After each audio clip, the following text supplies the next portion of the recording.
फिर वो मां बनने वाली थी। इस बार उसकी कोख में जुड़वा बच्चे थे। माला का पति सुरेश एक कारखाने में काम करता था। इसके अलावा परिवार में उसकी सास भी थी, जो हर वक्त माला को बस एक ही ताना देती रहती थी। ओ करमचली, कहाँ मर गई?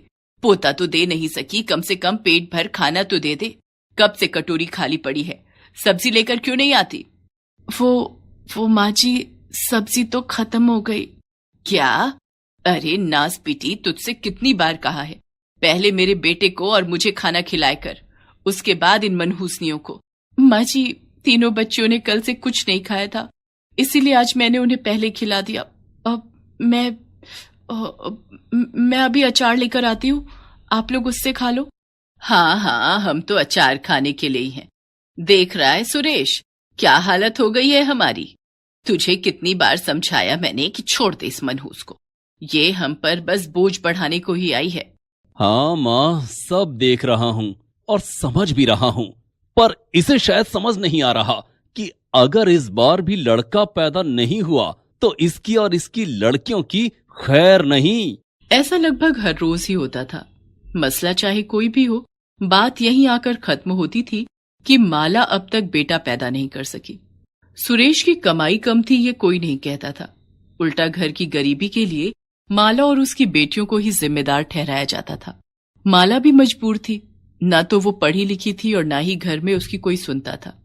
वो तो बस इस उम्मीद में जी रही थी कि शायद इस बार उसे बेटा पैदा हो जाए और उसके परिवार का रवैया भी बदल जाए। लेकिन ऐसा हुआ नहीं। माला के जुड़वा बच्चों में एक बेटा था और एक बेटी। सुन सुरेश, एक काम कर, इस मनहूस को अभी के अभी कहीं फेंक कर आ जा।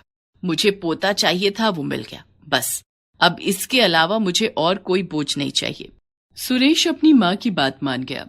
वो अपनी नवजात बच्ची को लेकर जा ही रहा था कि तभी माला ने उसे रोकते हुए कहा, नहीं, ऐसा मत कीजिए, भगवान से डरिए, ये आपकी बच्ची है, आपका खून है ये। तू चुप कर, तुझे तो कुछ करना नहीं है, इसका खर्चा पानी तो मुझे ही झेलना होगा ना। पहले से ही ये 3-3 लड़कियां जन के तूने क्या कम आफत डाल रखी है जो अब इसे भी मेरे सिर पर मरना चाहती है। मैंने तुझसे पहले ही कहा था कि मुझे और कोई लड़की नहीं चाहिए। वो तो शुक्र मना कि इस बार बेटा हो गया, वरना तुझे तेरी इन लड़कियों के साथ घर से बाहर निकाल देता मैं। माला का सब्र अब जवाब दे चुका था। उसकी हालत बहुत खराब थी, लेकिन फिर भी वो बिस्तर से उठी और अपनी बच्ची को सुरेश के हाथों से छीनते हुए बोली, बस अब बहुत हो गया। मैं ही पागल थी जो तुमसे उम्मीद लगाए बैठी थी। तुम्हें बेटा चाहिए था ना, तो लो, संभालो अपना बेटा। मैं अपनी चारों बच्चियों को संभाल लूंगी, वो भी तुम्हारे सहारे के बिना। माला ने अपनी चारों बच्चियों के साथ घर छोड़ दिया। उसकी सास और पति ने उसे एक बार भी रोकने की कोशिश तक नहीं की। माला ने इतना बड़ा कदम उठा तो लिया, लेकिन अब उसके सामने कई चुनौतियां थी। पिंकी, तू इन सबका ध्यान रखना, मैं काम ढूंढने जा रही हूँ, जल्दी आ जाऊंगी। लेकिन माँ, अगर छुटकी रोई तो मैं क्या करूंगी? हाँ, अगर ये रोए तो ये पानी पिला देना इसे, ठीक है? माला के पास कुछ नहीं था सिवाय हिम्मत के, और आखिरकार उसे कमाई का जरिया मिल ही गया। सुबह के वक्त वो कई घरों में साफ सफाई का काम करने लगी और फिर उसके बाद एक फैक्ट्री में मजदूरी भी करने लगी। इस संघर्ष में उसकी बेटियों ने भी उसका खूब साथ निभाया। दोनों बड़ी बेटियां पिंकी और रिंकी घर और अपनी छोटी बहनों को संभालती और माला सारा दिन मेहनत करके पैसे कमाती। इस तरह गुजारा तो चलने लगा, लेकिन माला के लिए इतना काफी नहीं था। उसे अपनी बेटियों के भविष्य के बारे में भी सोचना था। माला, आज थोड़ा रुक सकोगी क्या? वो मुझे थोड़ी सफाई करवानी थी अंदर वाले कमरे की। मेम साहब, मैं कर दूंगी, बस एक बार घर होकर आ जाऊं। मेरी छोटी बच्ची भूखी होगी, उसे दूध पिलाकर अभी वापस आ जाऊंगी, फिर आप चाहे जितना काम करवा लेना। तुम इतना सब कैसे कर लेती हो माला? सच में 4 बेटियों की जिम्मेदारी, ऊपर से इतना काम, ऐसे तो तुम बीमार पड़ जाओगी। क्या करूं मेम साहब, मेहनत के सिवाय और कोई चारा भी नहीं है मेरे पास। इनके बाप ने तो इन्हें छोड़ दिया, अगर मैं भी हिम्मत हार गई तो क्या होगा मेरी बच्चियों का? और मेम साहब, सच कहूं तो इतना काम करके भी मैं कुछ खास नहीं कर पा रही हूँ। जितना कमाती हूँ सब पेट भरने में ही खर्च हो जाता है। डर लगता है ये सोचकर कि जो मेरे साथ हुआ, इस हाल में तो मेरी बच्चियों को भी वही सब झेलना पड़ेगा। मालती उस घर की मालकिन थी जहां माला काम करने जाती थी। माला की हालत पर उसे बहुत तरस आ रहा था, तो उसने माला की मदद करने का फैसला कर लिया। बस माला, तुम परेशान मत हो। तुम अपनी बच्चियों को पढ़ाना चाहती हो ना? मुझे लगता है कि शायद मैं इसमें तुम्हारी मदद कर सकती हूँ। मेरी एक फ्रेंड है जिसके पति एक एनजीओ चलाते हैं। मुझे उम्मीद है कि वहां से तुम्हें कुछ मदद जरूर मिल सकती है। वैसे एक बात और है जो मैं तुमसे कहना चाह रही थी।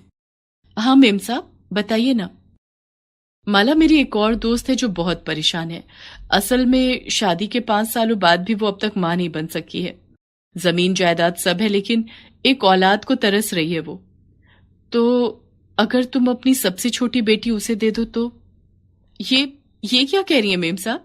भले ही मैं गरीब हूं, लेकिन अपनी बच्ची किसी और को दे दूं, इतनी भी मजबूर नहीं हूं। अपने बेटे को पहले ही खुद से दूर कर चुकी हूं। मैं ही जानती हूं कि उसके बारे में सोच सोच कर क्या हाल होता है मेरा। लेकिन अब अपनी बेटी को? ना मेम साहब ना, ये मुझसे ना हो पाएगा। माला रोती हुई वहां से अपने घर आ गई। घर आते ही उसने देखा कि उसकी सबसे छोटी बेटी बेहोश पड़ी है और उसके आसपास तीनों बेटियां रो रही हैं। क्या हुआ? तुम सब रो क्यों रही हो? माँ, देखो ना, ये छुटकी उठ ही नहीं रही है। पता नहीं क्या हो गया इसे। पिंकी की बात सुनकर माला के होश उड़ गए। उसने फौरन अपनी बच्ची को हिलाकर देखा तो पाया कि वो बेहोश थी। माला फौरन उसे लेकर मालती के पास पहुंची। मालती ने भी देर नहीं की और फौरन उसे अस्पताल लेकर गई। बच्ची अब ठीक है, लेकिन बहुत कमजोर है और इसीलिए वो बेहोश हो गई थी। आप उसे कल अपने साथ ले जा सकते हैं, लेकिन उसकी खुराक पर बहुत ज्यादा ध्यान देना होगा।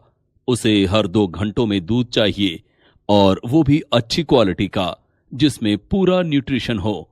और हाँ, बच्ची को हमारे पास लाते रहिएगा। उसका रेगुलर चेकअप भी बहुत जरूरी है। डॉक्टर अपनी बात कहकर चले गए, लेकिन माला सोच में पड़ गई। उसकी माली हालत ऐसी नहीं थी कि वो अपनी बच्ची का उतने अच्छे से ख्याल रखे जैसे कि डॉक्टर ने कहा था।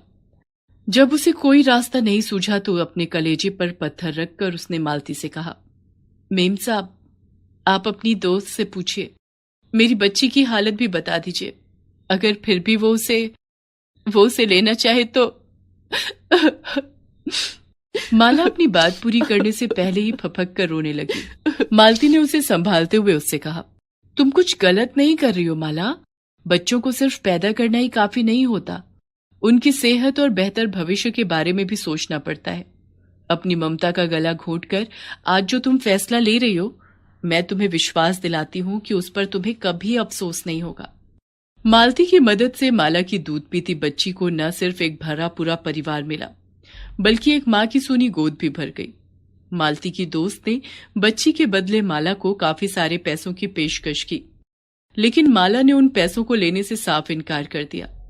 नहीं मेम साहब, मैं अपनी बच्ची आपको बेच नहीं रही हूं, बल्कि सौंप रही हूं।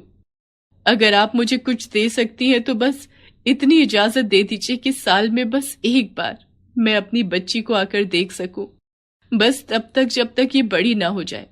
उस महिला ने माला की बात मान ली और इस तरह माला ने अपनी एक बच्ची का जीवन तो संवार दिया, लेकिन अब सवाल बाकी बच्चियों का भी था। ठीक है, हम इन तीनों बच्चियों की पढ़ाई की जिम्मेदारी लेंगे, और अगर आप चाहें तो आप भी हमारे एनजीओ के लिए काम कर सकती हैं। आपके हिसाब से कई काम हैं हमारे पास, जिन्हें करके आप अच्छे पैसे भी कमा सकती हैं और समाज की भलाई भी कर सकती हैं। माला की बच्चियों का भविष्य अब अधर में नहीं था और ये सोचकर माला बहुत खुश थी। लेकिन अब भी कुछ तो था जिसकी चिंता माला को खाई जा रही थी, और वो था उसका बेटा, जिसे वो अपने पति और सास के पास छोड़ आई थी।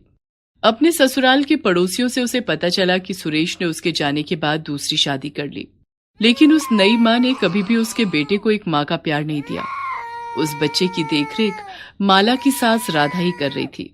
माला, तू आ गई? अरे बिटुआ, चुप हो जा, देख तेरी माँ आ गई। इतना कहकर राधा ने बच्चे को माला की गोद में दे दिया, जिसे गले लगाकर माला रोने लगी। मुझे माफ कर दे माला, तेरे जाने के बाद मुझे एहसास हुआ कि मैं कितनी गलत थी। सुरेश की दूसरी शादी करवा दी मैंने। पर उसके बाद से वो बिल्कुल